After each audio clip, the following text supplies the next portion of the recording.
First, set the scene. You know the style of Chris Wallace, and now you're able to study what Joe Biden's been doing for 47 years. What's going to be the greatest challenge here?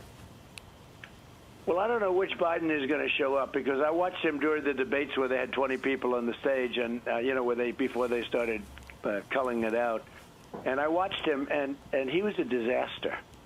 You don't get worse. He was grossly incompetent. Then I watched him against Bernie, and he was okay. He wasn't Winston Churchill, I can tell you that, but he was okay. He was fine. I said it was like an even debate.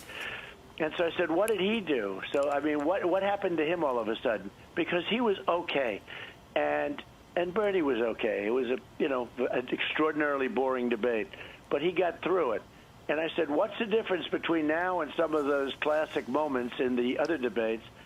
And something was strange, in my opinion. I won't say what, but a lot of people think that something happens, and you can't do that kind of stuff. You just can't do that. Well, Mr. kind President, of stuff. you have suggested that Joe Biden should take a drug test.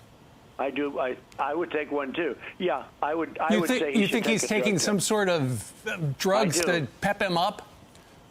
I do. He's taking something. Or gives him some clarity or whatever. Maybe it's a cup of coffee. Yeah. Take a look at him. Yeah, maybe he had a lot of coffee. Maybe he had 15 cups of coffee.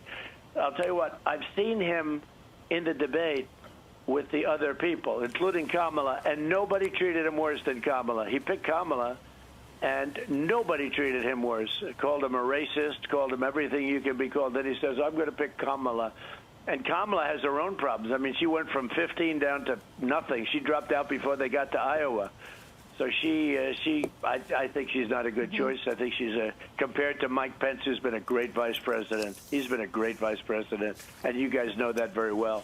But no, I don't know. It's very strange. I think he should take a drug test.